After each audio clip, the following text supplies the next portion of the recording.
tonight. We've invited along Professor Armand Dangour to talk to us about his specialist subject, more of which later. Just a few housekeeping tips. Clearly, once the professor has finished his talk, we'd love some questions. So fire away, ask as many questions as you like on our Q&A function on the screen. Any technical problems you're encountering, then please do just enter them into the chat room and we'll try and address them. For those of you unfamiliar with the work of Classics for All, it is a fantastic charity which is aimed at getting classics back into state schools, and it's had enormous success, and it is down to the generosity and kindness of people like your good selves. So I won't detain you much longer. Just a couple of words about our speaker tonight. As I said, is Professor Armand Dangour, who's a fellow and tutor at Jesus College, Oxford. And on top of that, if that wasn't enough, he's written a fantastic book called Socrates in Love, which I couldn't recommend more. It's a wonderful meditation on the provenance of the great man's predilection for philosophy, why he became a philosopher. And one of the theories that is put forward is that he fell in love with Aspasia of Miletus, the very famous partner of Pericles. And she probably had the classiest brush-off line in antiquity, in fact, in all history. She asked him to transfer her lust for her, onto his love for philosophy. So he channeled all of that energy away from his passion for Aspasia into his love for philosophy. So if she'd accepted his advances, Plato clearly would have been out of a job. Now, the professor is an acknowledged expert on Greek music.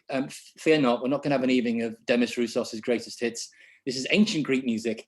And he famously composed a Pindaric ode, you may remember, to celebrate and commemorate the advent of the Olympics to this great city of London in 2012, and even mentioned the mayor of the time, whose name now escapes me. So without further ado, I'd like to hand over the session to Professor Armand Dangour. Thank you very much, Jimmy, and hello, everyone.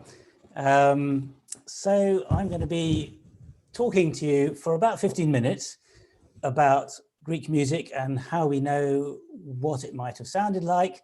And then I'm going to show you a video in which a group of performers actually perform some Greek music that was to a degree reconstructed by myself and obviously in the collaboration of other scholars. So why Greek music, ancient Greek music? Most of you, I'm sure, will know that the Greeks were enthusiastic musicians. The word music, of course, comes from the muses, musa in Greek, musike, it's the domain of the muses, the goddesses who are responsible for song, dance, playing the lyre, telling narrative, epic stories, and so on. So this is what the Greeks loved. We know of the use of music in all kinds of occasions, formal, semi-formal, informal, and we have a lot of vase paintings with images which can help us.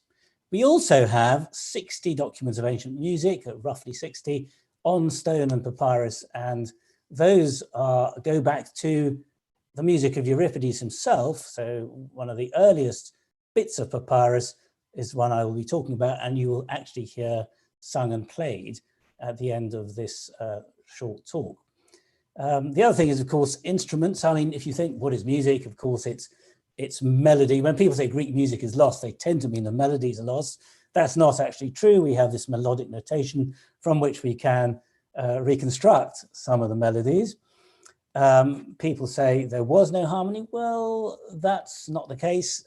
They certainly indicate, these documents, that there were notes that could be played together and that sound to us like what we call harmony. There was, of course, rhythm. Let's not forget about that. And there were the instruments. And I'm going to be talking about all these different things and how they come together. I'm going to give you a kind of whiz through of the research and some of the knowledge that we have, and then you're going to hear it. So that is the kind of, the Holy Grail. What the hell did this stuff sound like? And was it at all as interesting as the ancient Greeks themselves thought? Which I think you'll find it was. So I'm going to now share a screen with you. If I can get the technology working, here goes. I hope you can all see my slides. And let's begin with a piece of poetry from the late 5th century BC. This is 5 lines, a fragment of a singer-songwriter and kitharist, someone who played the kithara. There is a vase painting of someone playing the kithara, which is a large concert lyre. So Timotheus of Miletus was, as it says, from Asia Minor, from Ionia, Miletus, this important commercial city on the coast of Asia Minor, ancient Ionia. And he came to Athens and became a complete sensation as a musician, as a performer. One of the oldest papyri we have is of one of his famous pieces, which is called the Persians. But we also have a surviving 5-line lyric. And just to say that lyric, of course, we talk about the lyrics of a song. Originally, what it meant was the words that accompanied a lyre. And there he is playing a lyre, a large one, as he called the kithara.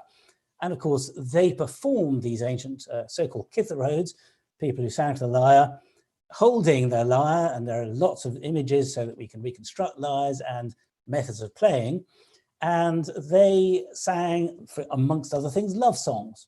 So think of this man as a kind of ancient Greek pop artist playing and singing to his guitar. Of course, guitar comes from kitara.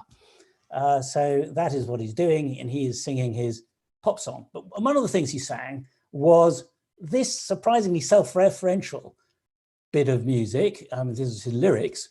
I don't croon in the old way. He says, my songs are new and better. See the old king, Kronos, ousted. Now the young Zeus is the ruler. Get away, old-fashioned music. And what I've done is I've translated it so that the rhythms are the same as in the Greek. And if you look at the last 3 lines, which I put in italics, where he talks about how Zeus has supplanted his father Kronos, otherwise known as Saturn, the father of Zeus, those lines in Greek are in a meter called Ionics, which goes like this: da da dum dum da da dum dum. See the old king Kronos ousted. Now the young Zeus is the ruler. Get away, old-fashioned music. So that's what he's singing. That's his rhythm. And in Greek, topalaiden Kronos arkon honeos deus basileue epitomus sapalaya. You can hear those rhythms, those da-da-dum-dums, which were associated by the Greeks and the Athenians of his time with exotic Oriental music. So when they heard that ba-ba-bum-bum, they thought of exotic Oriental music. That is the music of the Bacchae, the devotees of Dionysus, who come in at the beginning of the play by Euripides, which was written around this time. So Timotheus is coming in and saying, I'm giving you new music, and he is bringing in Ionic, which of course relates to Ionia, where he comes from, Ionic rhythms. And that's the rhythm, the exotic rhythms from the outside, and we can hear them and we can understand something about why they sounded new and exotic to the Athenians of his day. So let's not forget rhythms. What about the actual notation? Well, I'm showing you this because it is the most wonderful column. This is 2 shots of the same column, but actually it's the front and back. You can see the Greek words in a rather beautifully inscribed script going across the 2 columns. I'll show you in a minute what it says. If you see the script going across, it can be read. And this column was discovered in the 1880s. It ended up in the Copenhagen Museum, where it is now. It's called a Seikilos or Seikilos column. And from the letter forms, we can date it fairly precisely to the mid to late 2nd century AD. Now, what does it say? Well, it begins in Greek, e korn he lithos eimi ti thesi me Seikilos entho, which means I am a stone image. Seikilos, this person here, has placed me here, so he gives us his name. Nemes arthonatu sema polychronion, which means a long-lasting symbol of eternal memory. So this is supposed to last. That's why it's inscribed and inscribed beautifully. And that's in these opening lines, and that is in an elegiac couplet, so it's already in a rhythm, a well-known rhythm, the hexameter followed by the pentameter. But then, after these 5 lines, at this point, the stone bursts into song, because we have musical notation. Above these Greek uppercase letters, there are symbols. You can see them here, and these symbols are musical notation. And we know what that musical notation is from tens of thousands of words of literary descriptions from the ancient world by people like Aristophanes and Aristides and Plutarch and Ptolemy. We know what those notes mean, and we have a 4-line ditty in the rest of this column with full notation. So let's see what this ditty looks like on the stone. In Greek, it says hoson zis phenu, and that's the way it would have been pronounced. Those of you who know ancient Greek might think it should say zdes, but actually this is 2nd century AD. They already had E, which is the modern sound for the eta, and they had A for the alpha iota, not I. So hoson zis phenu, miden holo sulupu, prosoligon esti to zin, to telos ho chronos apeti is what it said. And what's interesting about that is it rhymes. It's 4 lines, phenu, lupu, that rhymes, and then you have zin and e, which are also assonances or rhymes. And so actually this is a 4-line ditty, which sounds, in terms of its form, a bit like Humpty Dumpty sat on the wall. Humpty Dumpty had a great fall. All the king's little men couldn't put Humpty together again. So you get that kind of 4-line ditty, which is why this has always been rather dismissed by scholars. But actually it's a terribly important, hugely important bit of inscription. Above these words, which means as long as you're alive, shine, don't let anything get you down. Life is only for a short time. Time demands that everything comes to an end. This is a typical Epicurean sentiment. We only live for a short time, enjoy it while you can. But above these words are these symbols. And that is what's called a lunate sigma. It's an S in Greek, a sigma. That is a zeta, a Z, another zeta, then kappa, iota, zeta. These are all musical notes. And indeed, the musical notes, as the treatises tell us, for the voice, which is what this is, there was actually another set of notation for instruments, but we won't go into that for the moment. The musical notes had a very simple principle. You start with alpha, and that's the highest note, and you go down to omega, which is the lowest. And each 3 notes, alpha, beta, gamma, there are variations of a tone. So alpha, beta, gamma is a tone, and then alpha, beta, gamma, delta, epsilon, zeta is the tone below that, and variants of it, semitones and microtones, which I'll come to later. So they had not just a semitone, which we understand in music, but also a variant of that, which is around 1/3 of a tone, which is hard for us to pitch, but that is what they heard. And so this is what these notes tell us. And then above these symbols, above some of them, there are these bars, and that bar means it takes twice as long. So it's a bit like saying, if that is a quaver on this note, ha, then on this one, it's a crotchet. And then this bent bar is 3 times the amount. So it's we can work out the rhythm, dum, dum, dum, da, da, da, da. So they said, hoson, zis, that's the rhythm, quaver, crotchet, dotted crotchet, hoson, zis, fe, nu. So each syllable is a single quaver, you might say, and then you can double them or treble them in this way. So what does it actually say? The sigma to the zeta is actually a rise of a 5th. So zeta is higher in the alphabet than a sigma, and that happens to be a rise. Ba-bum, da-dum. That's the beginning. Hoson. And then that is repeated, that zeta, zis. So hoson, zis. We can get out of that. And then down to a kappa and up to an iota and zeta, fe, nu. So So we can read the music off this inscription, just like that. And it begins with this opening fifth, which seems to have been rather conventional. Some of the other documents of music show an opening fifth of this kind. And my friend and colleague Gail Trimble said to me, it's just like the Microsoft memory stick. You put it in and the computer goes ba-bum. It's true. You open with a fifth. When you take it out, it goes ba-bum. So there you go. You close with a falling fifth, but an opening fifth seems fairly conventional. And this is what this music shows. So let's see what it transcribes as. Hoson zis feino, miden holo silupu, prosoligone hesti tozin, totelos okronos apeti. So there is a bit of music, singing on the stone. It's one that we can sing very easily today. I mean, I'm sure many of you can sing it better than I can. And it sounds like music. It sounds like something we understand. It sounds like something that could have been sung and performed in the 9th century AD, which is when Gregorian chant begins, and where people have said Western music begins. But then what happened if Western music began in the 9th century AD with Gregorian chant allegedly brought over from the Near East, from Israel, from Hebrew chant? What about the whole European tradition that existed in Greece from the time of Homer on, and before, indeed, for 1,000 years through to the Romans? When they took over Greek meter and Greek music, and they had their own musical tradition. So what happened to that? It remained, and I'm going to show you that the results of what we have been doing in this research indicate that Western music should now be pushed back to the ancient Greeks. And this is an example. This is the kind of thing that the Greeks sang in the 2nd century AD, and it's not a million miles away from what we think they may have sung in the 5th century BC.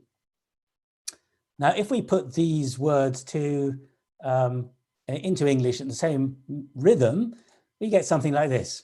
While life lasts, shine bright, don't let anything you benight. We don't have life for long, my friend.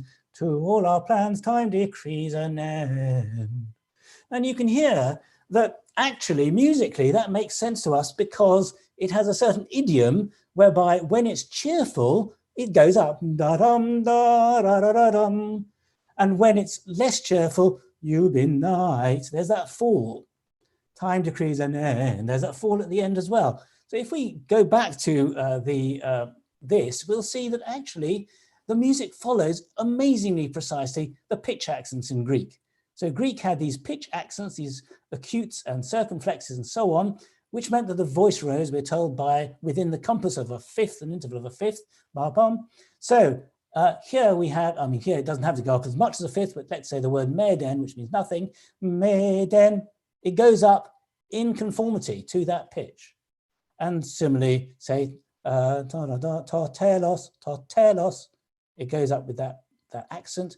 Hokronos, the melody rises on the accent. And when you have these wonderful circumflex accents where we know the voice went up and down, these are pitch accents, they didn't say lupu, they said lupu.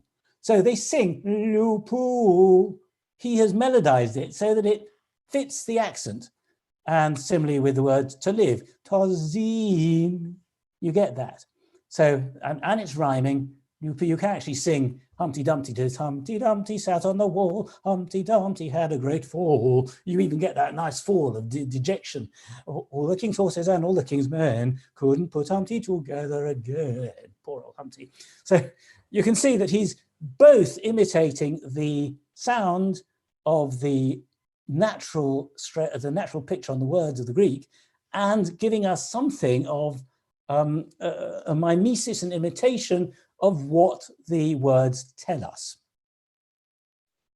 So what about when we go back to the earliest bit of music, which comes from Euripides' Orestes? Here it was found, a fragment of about 2-inch square with words on it which are immediately recognizable as coming from Euripides' Orestes of 408 BC.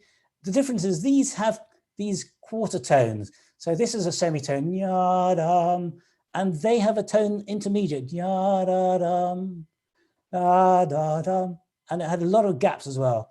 Yadada, da-da-da-da. There's another quarter tone. So This seemed to be nonsense. It was found, as I say, well, this was found in the 1890s.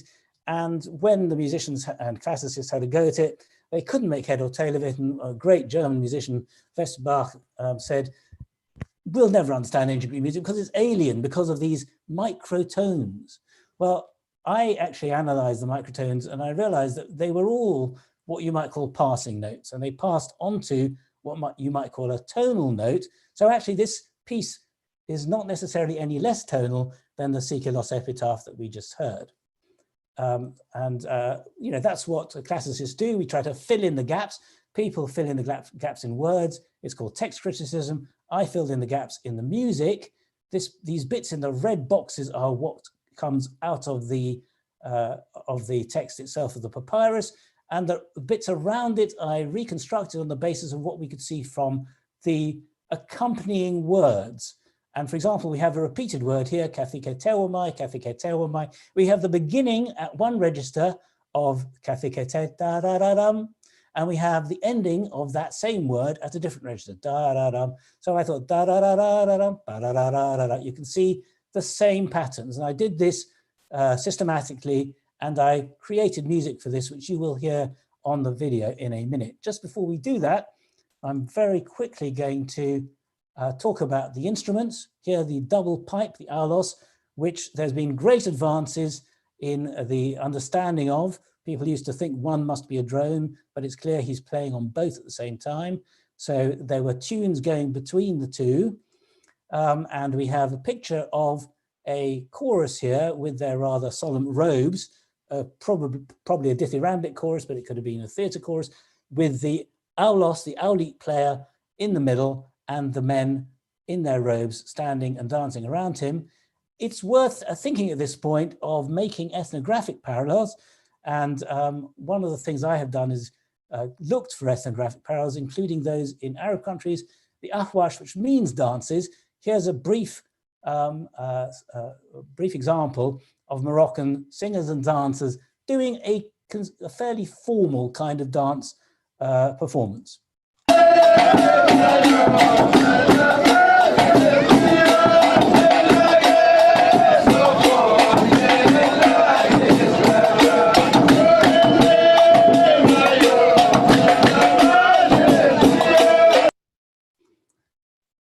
So you can see that the same kind of costume, same kind of repetitive music is considered to be perfectly formal as a way of presenting something to an audience.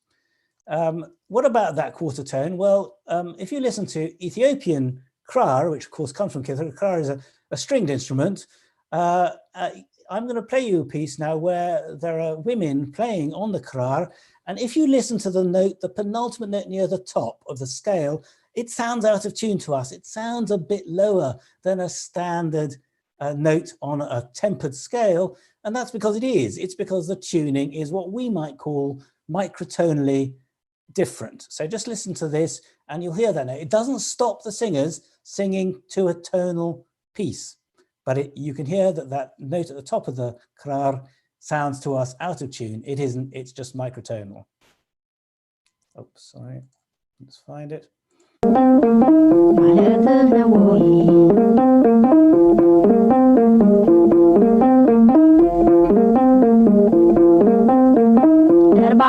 ደርባባ ይወልዳሉ እናቱ ደርባባ ይወልዳሉ እናቱ እሱም ደርባባ ነው ትበልጣለች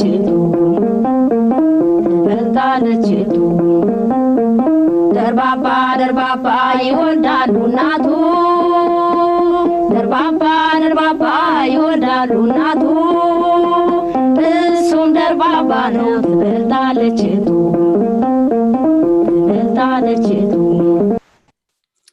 And for my final demonstration of the instrument, I'm just going to show you a modern Sardinian player. In fact, he's in his 80s, Luigi Lai, a great maestro, playing a triple pipe, which is obviously descended, we know it goes back thousands of years, from the Greek aulos. They added a longer drone pipe at the end. And what it shows us is the technique of playing, where he's playing on both the small pipes at the same time, tunes, and the drone is going on at the same time, and he's using his cheeks as bellows. And of course, he looks rather like a frog, And in Aristophanes' frogs, you get the frogs doing the chorus. And of course, it's because they are representative of aulites, people playing the aulos with their cheeks flapping in and out like the maestro Luigi lies in this example.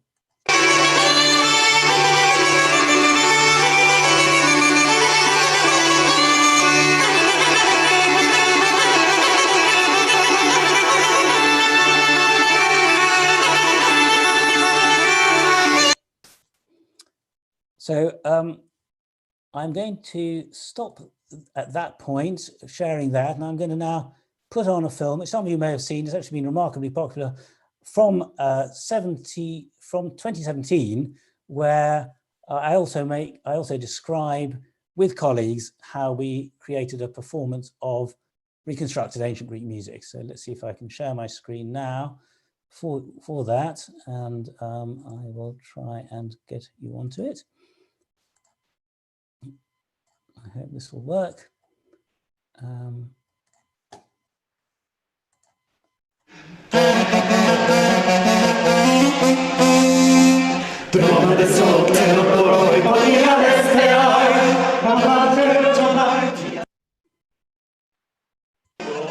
This is a sound that hasn't been heard for 2,000 years. This is ancient Greek music as we think it was actually sung around 400 BC. I'm an associate professor of classics at Oxford University, and for the last 5 years I've been concentrating on reconstructing the sounds of ancient Greek music. We're rehearsing in Jesus College Chapel for a concert that we're going to be putting on later in the Ashmolean Museum. The singers in the choir are scholars of ancient music, and they're going to be accompanied by replicas of original instruments that were used in ancient Greece. What we call Greek poetry is mainly words that were intended to be sung, very often with the accompaniment of instruments.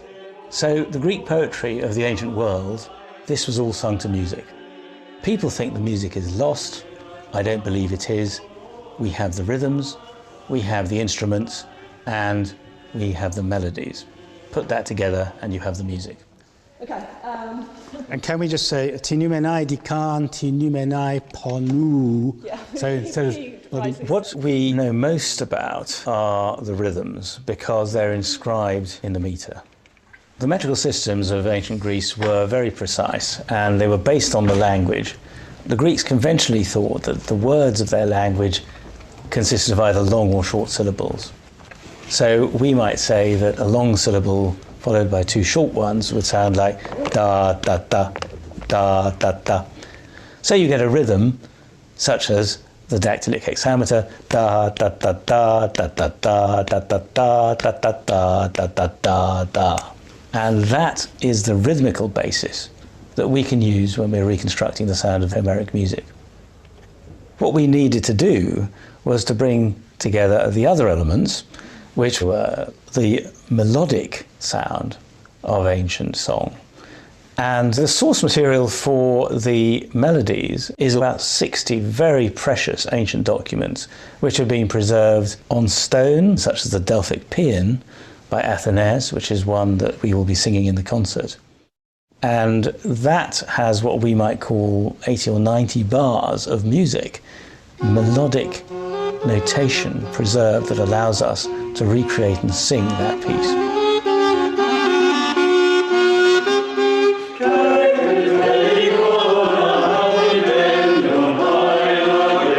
One of the most exciting things that has happened over the past decade is the discovery and recreation of replicas of instruments. So for example, there's a aulos, which is a double pipe that is in the Louvre, which is in such good condition that we can replicate it absolutely precisely and get wonderful pipers to play it. And that gives us an indication of the sound of the instrument and the tuning. The other is the stringed instruments. The kithara is the concert version of the lyre. We have some wonderful ancient vase depictions from which we have actually created replicas, and one of which will be used by Stefan Hagel in the concert. And then it's a question of working out how the instrument was played.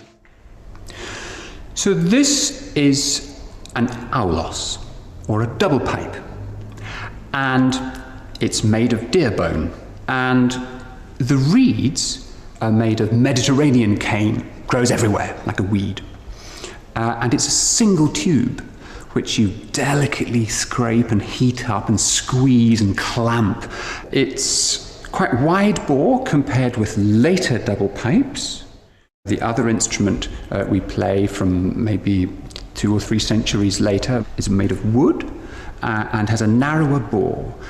This one is a powerful instrument for outdoors, accompanying 50 singers in the temple or in a dance. So the tones that it produces, it's fascinating. They clearly didn't want a great big range because, as you can see, they're similar length, and they basically are one note apart. So you've got one going la da da da da, and the other one going la da da da dum, and that means there's lots of overlap, and you can play games with the dissonance between the two pipes that you wouldn't be able to do if they were offset. These instruments give us a range. You know, you can't. It's basically an F sharp, a little bit below an F sharp, an octave. And that is, it lies beautifully with the other ancient evidence. So it really supports the reconstructions of the notations. So yes, when I accompany the Orestes chorus with this, we're able to play it at the same pitch it was written. It took a long time to figure out how to do that because the 2 lowest notes aren't available on a single pipe. So by switching the F sharp and the G between the 2 pipes, I can actually play the melody.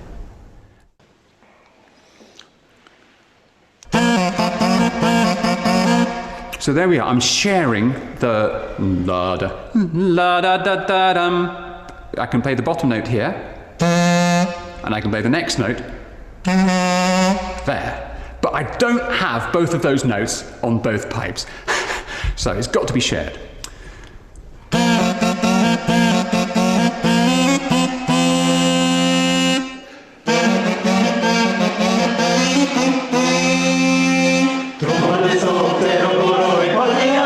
One of the most important things I tried to convey in my conducting has been to channel and express the contrasting moods and contrasting emotional implications of what they're singing, which is very exciting because tonight we have a big performance coming up in the Ishmaeli Museum where we'll have not just academic colleagues who are very knowledgeable about what we are actually singing, but also BBC Radio 3 who are going to record our performance for the early music show. Good evening, ladies and gentlemen. Welcome to this unique event. Essentially, we classicists study poetry, and all this poetry was composed with music. When Homer was composing the Iliad and the Odyssey, he composed with a 4-stringed lyre. One can reconstruct notes which we think were probably the basis of Homeric music. This is the earliest music that we think we can reconstruct, the music of Homer from around 700 BC. And Stefan Hagel is taking the notes that are at the basis of ancient Homeric music and improvising based on the Homeric text.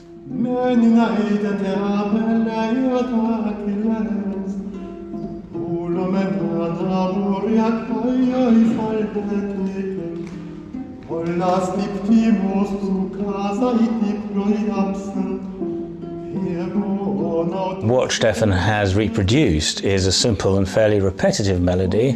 You can hear the underlying metrical, rhythmical dactyl, the da, da, da, da, da, da, da, and you hear the melody, and at the end of each line, a kind of instrumental flourish just on the strings of the kithra.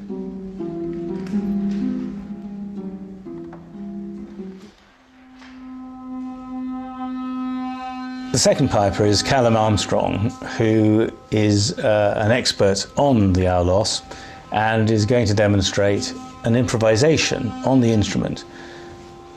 We have some sense of the notated music that an aulos would have played, but essentially an expert piper like Callum needs to try and produce whatever sounds he can on the instruments that we have.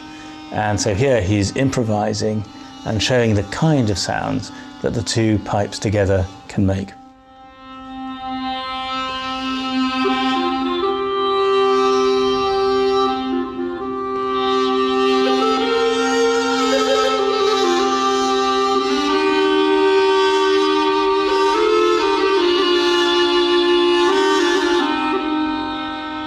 So you'll notice that the techniques that are used by the pipers is circular breathing, where they're breathing in normally through their nose, they're holding the breath in their cheeks and they're pushing it out, and at the same time they are taking breaths in through their nose so that they can make a continuous sound, a bit like bagpipes, but doing it with their own bodies.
The most exciting development in reconstructing ancient music is reconstructing the melody.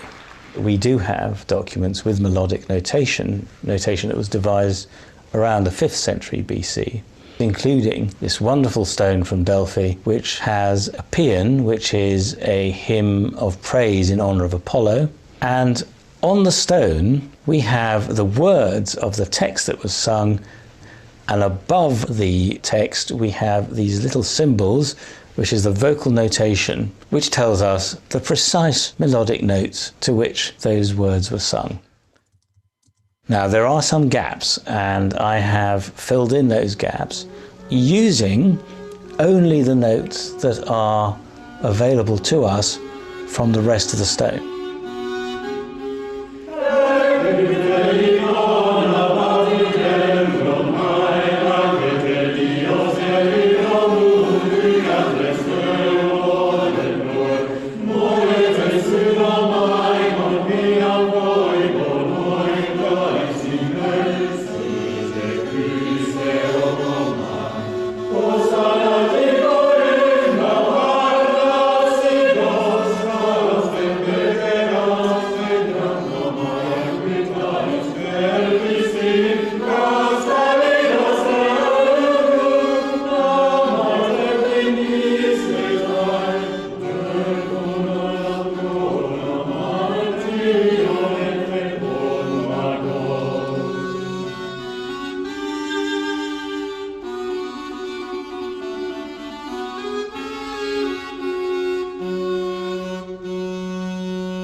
So the final piece is a chorus from Euripides' Orestes, in which the young Orestes is being chased by the furies of his mother, these spirits of vengeance.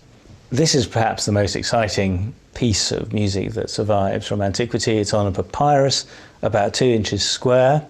There's Greek writing on it, which is the text of Euripides' Orestes, a chorus from that, a few lines of it. Above that writing there are these symbols which are the melodic notes to which that text was set. So the finale of this performance is the reconstructed version of the chorus from Euripides' Orestes.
Well, that was a treat. Thank you very much, Armand. Can I just, if we could applaud, I'm sure we'll be having a virtual standing ovation. That was absolutely fantastic. Can you hear me?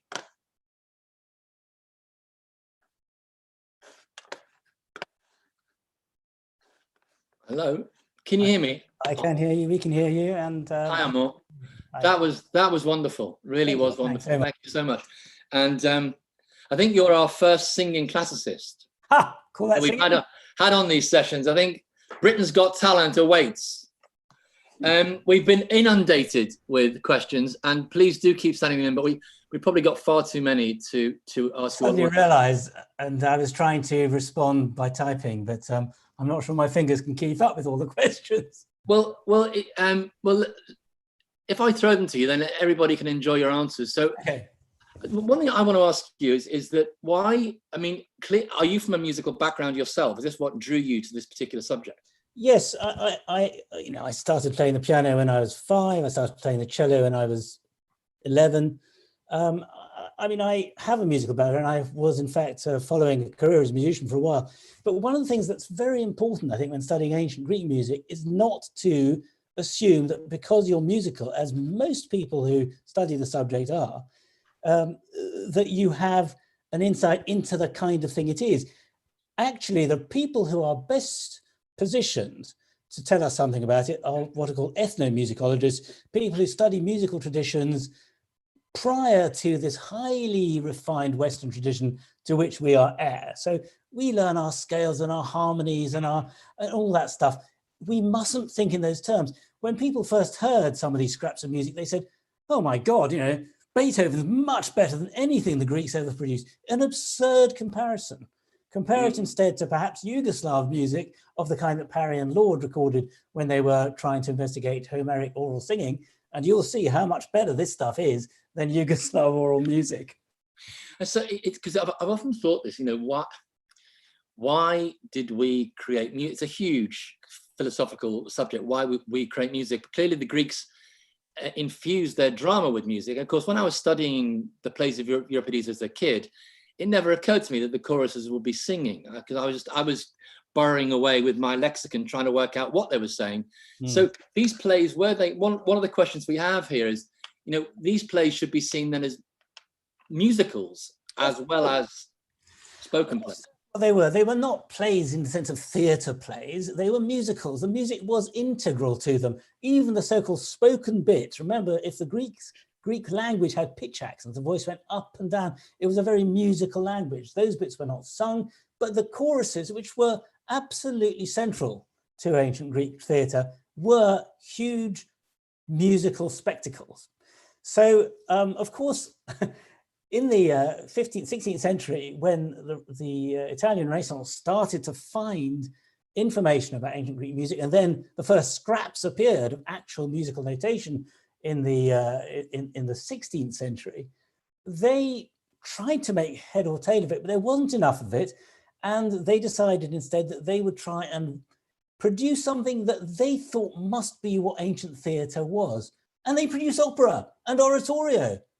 They didn't produce plays, they produced things which we consider to be music. That is what ancient theatre was. It was part of musicae.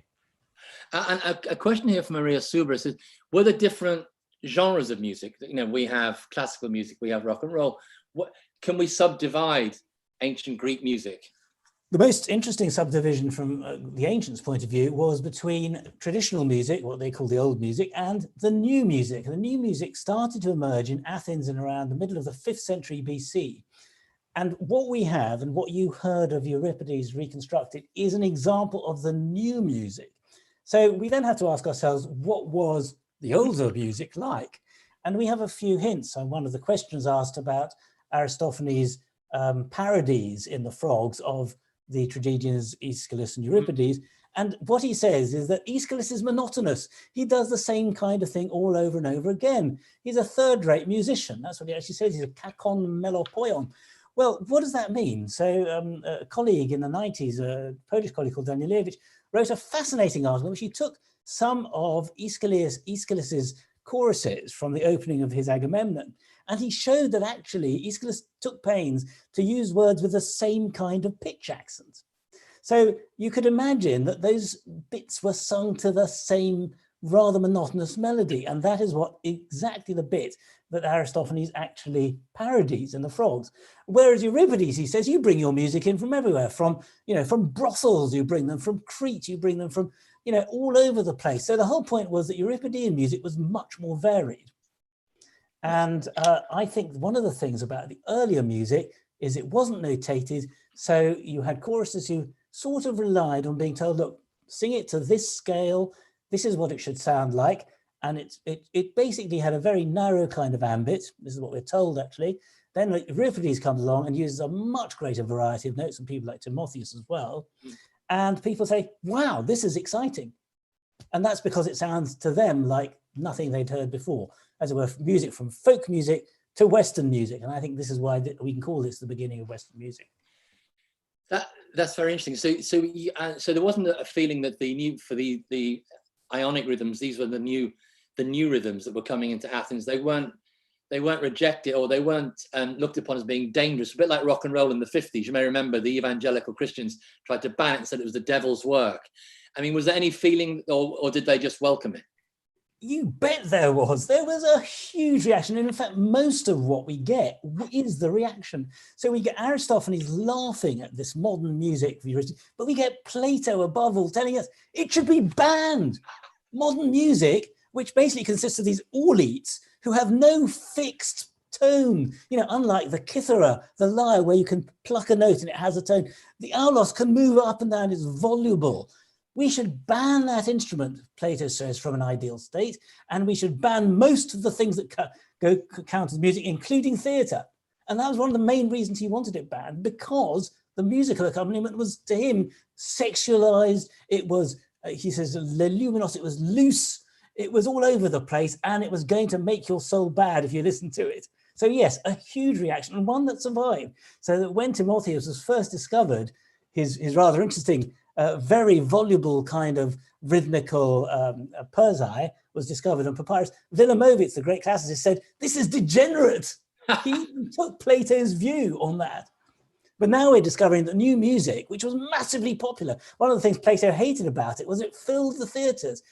15,000 people cheering people like Timotheus on stage, the piper Pronymus, who apparently, according to Pausanias, he drove the theatres wild with his gyrating. He was a kind of Elvis Presley of the aulos. So this was popular music, this was pop music, and of course it was disdained by the elites, disdained by Plato, rejected by those people, but loved by the people as a whole. That is fantastic. It proves my theory that everything that has happened before in the ancient world. That is such a fantastic story. Now, so did kids learn music at school? Did they? Was it a popular subject at school? Was it part of your rounded education? Yeah. So what we're told is that elite kids, and of course education was only for the elite in ancient Athens, all studied the lyre when they were young. And we have a scene in Aristophanes' play The Clouds where he says all these young kids with their knees up and the teacher having a peek at their genitalia, he's being a bit naughty about it, playing the lyre and learning to play the Dorian, which was one of the basic modes, as they call them, harmoniae. It's a kind of scale system. It's a set of notes. Let's say a set of 7 notes, and we actually happen to be told what those notes were. This was the Dorian. This is what they began with. This was the music to which Homer was set. So they're learning in school to sing the great poetry of Homer, and some of the lyric poets like, say, Sappho and Alcaeus, Anacreon, they would have learned. And they're learning the basic mode, and probably most of them never got any further than Dorian. But others, of course, then a few would become much better at playing the kithara, and they would play it in symposia. These were the very common elite parties of the time. The aulos, on the other hand, Aristotle tells us that people used to learn the aulos, but it fell out of favor after the Persian Wars, partly because people were conscious that it made their faces look ugly. Story about Alcibiades, the statesman and the kind of renegade, threw away the aulos when he was told to learn it, because he said, I'm going to learn this. It just makes me ugly. But of course, Aristotle also had a philosophical objection. He said, it doesn't include words. You can't stick pipes in your mouth and speak and sing at the same time. So there's no logos, there's no reason to the pipes, whereas with the kithara, you can sing Homer some great poetry and you can play at the same time. So that's all right. So Timotheus of Miletus, he was a professional musician, and would he be booked for private parties, very much like the Romans would book an oral poet, or would we get this at or all these public events, religious events, or would he be booked by a rich family to come and play at a birthday party or something like that? We don't actually hear of that, though I don't think it's unlikely that that might have happened. What we hear is a lot of public events, and there were a lot of competitive events. And of course, the theatre was competitive, and you had performances in a purpose-built concert hall, which Pericles built in the 440s BC, called the Odeon. Of course, we get our word Odeon from it, but an Odeon was a place where you heard Odai, and Ode, and Ode means a song. It's related to the word for singer and bard. So in the Odeon, Timotheus would get up and play with his kithara and possibly with other instruments played by other people. So it could have been, you had mini orchestras playing scenes from, we have mythical scenes we're told of, like the storm in the Nafplios, or the Scylla, who was, Scylla and Charybdis, and he would whiz around. So he was acting, playing, singing, composing, doing all these things for a competitive performance, and that's how he made his money. Some of these people made a lot of money. Some of the actors were multimillionaires by our standards. Pronimus, the piper, was famously very rich as a result of his performances. So yes, it was a commercial thing. Fascinating. I've got a very technical question here from Blanche. Is why did the ancient Greeks use microtones? Did they use microtones to intentionally create dissonance, or didn't they even realize that these tones were dissonant to our modern ears? Well, of course, they wouldn't have realized that because they didn't know that we were going to dispense with them. But if you think about any musical tradition virtually outside of the Western musical tradition, you think of Indian, or you think of Arabic or Turkish or Japanese or Chinese, you will hear music which doesn't fit easily into our tonal idiom. And so, of course, traditions all around the world use microtones, and perhaps one can think of Middle Eastern music in particular, with those slight, or I played a bit of Ethiopian music with that strange microtone at the top. So this was their tradition, this was their idiom, this is how they heard things. But what's interesting is that those start to drop out very quickly. So we have the Orestes in the 5th century using them. By the time we get to the Athenaeus in the 2nd century BC, no microtones anymore. It's purely chromatic. So we're told by people like Aristides, who wrote about music, they were very difficult. But it's hard to get those microtonal sounds. It was impossible to sing them properly. Of course it is. Listen to those Arabic Moroccan singers trying to sing in a group. Could you hear a difference between a microtone and a tone that's sung slightly out of pitch? You couldn't. So the thing is, if it's a question of trying to pitch a microtone, you can only do it with a computer, which is absurd. That is not what it was about. It was like those Ethiopian singers where they're singing tonally, but there is a microtone as part of their scale, and they don't stand and sit on that pitch. I suspect that was the case certainly beyond the 5th century. Maybe before that, you had standing pitches that were microtones that would have had to be pitched very precisely, which is why Aristides says it fell out of use because it was a difficult thing to do. Right. Now, we've got a question here about why do you think the Seikilos columns were written, he says, rather unhelpfully on something that you couldn't actually carry away? Was this obviously a commemorative thing, or was it there for people to memorize or to note down? Why would this appear in this particular form? Yeah, so nobody knows quite why Seikilos wrote it down. He tells us he's doing it as I said, a symbol of long-lasting memory. That's what he tells us. That's why he's doing it. He wants this thing to be remembered. At the bottom of this column, which is called a kippus, there's the word Seikilos, son of Euterpes, is alive, and that is a formula that is used on funerary monuments when someone who is still alive is producing a dedication for someone who's died. So this is sometimes often called a Seikilos epitaph, but I don't think you would write an epitaph and then people say it was for his dead wife. For your dead wife, saying, live while you can, have a good time, guys, because life is short. I just don't think that's the case. And having analysed the opening elegiac couplet where it says, this is a symbol, a long-lasting symbol of eternal memory. Well, he wants it to be remembered forever.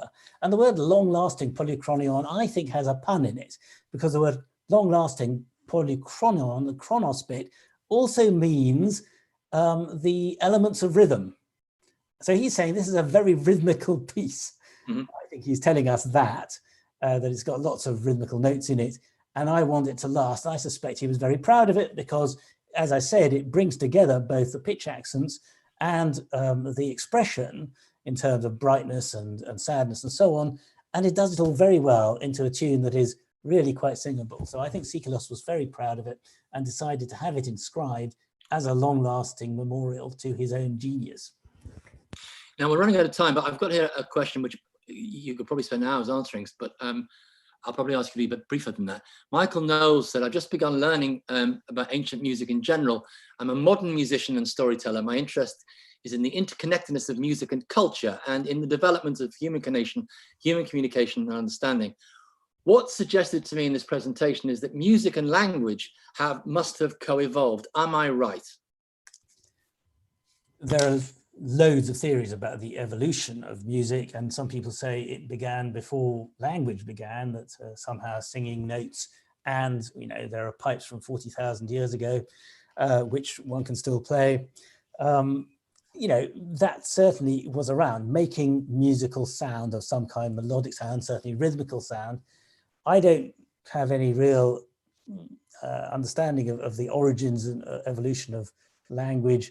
I think there's tremendous amount of speculation about it, and it's very hard to pin down why did it begin, how did it begin, and so on. One thing I would say, though, is that words and music from the earliest time do go together, to the degree that Plato actually says he doesn't think that the sound of music itself is a good thing. He says you might as well be making an animal-like sound.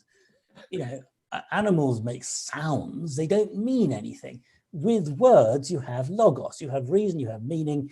And so there's that strong coexistence of words and music in the Greek tradition, which to some degree we feel I think we have transcended in a way with these great symphonic expressions which don't have words attached to them, but we still feel have their own meaning. Plato was not happy with that.